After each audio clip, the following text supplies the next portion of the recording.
Hi, it's Rich again on Legacy.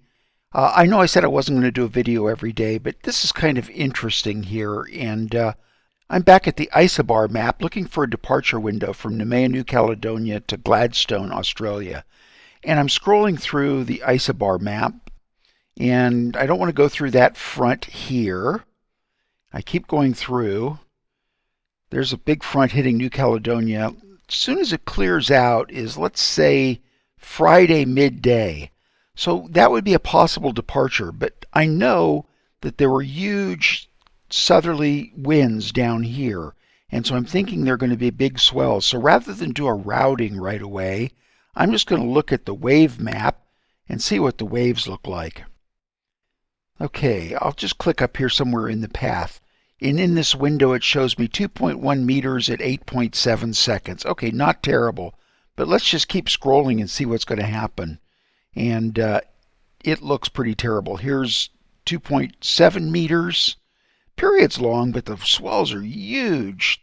4 meters, 14 seconds, getting close to 4 meters. So that's going to be a no-go for us. The other interesting thing is I was looking at the different models and how long they have data, how many days of data there are. And for PWG and PWE, there aren't that many days of data. For ECMWF, there are about 1, 2, 3, 4, 5, 6, 7, 8, 9, a little more than 9 days of data.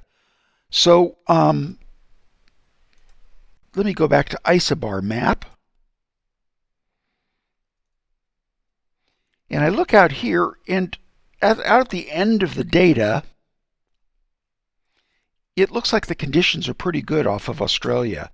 But GFS also has 9 days of data. And if I look on GFS, which was the #1 in the validation for Gladstone in Australia, I can see that it's pretty stormy there. You can see the rain in that area. So I think in light of all of that turbulence around the area we're going to on our arrival in the big seas, I think that a departure on Friday, despite favorable wind conditions, is not going to be one we'll take.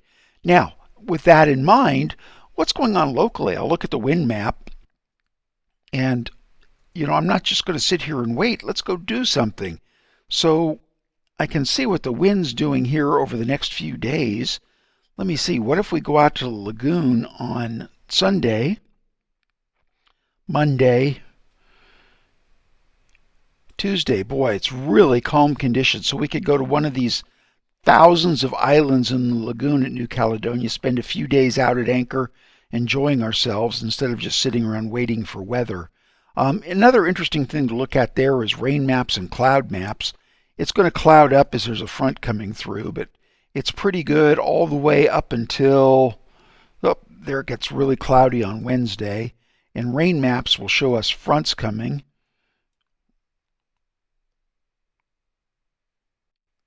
Okay, and that doesn't really get bad until Thursday. We can also look at the tables, the forecast tables for Noumea. I picked Noumea as the location here. There's Noumea.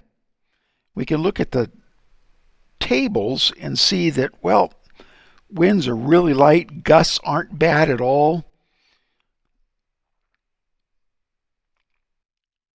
Here's all the way into Tuesday, winds are light, gusts aren't bad. Even Thursday, the winds are pretty light, gusts aren't too bad. And then Thursday, midday, it's starting to rain. The gusts are getting a little higher, the wind's getting a little higher. So with that in mind, I think we'll go out to the lagoon Sunday, Monday, and Tuesday, come back in on Wednesday sometime, and be in before the weather gets tough. The other thing I guess I'd look at there is I'd look on the wind map and make sure that getting back isn't going to be beating up winds. So if we come back Wednesday, now the winds are light and variable or behind us, so looks terrific. Okay, we're going sailing. More when we get back.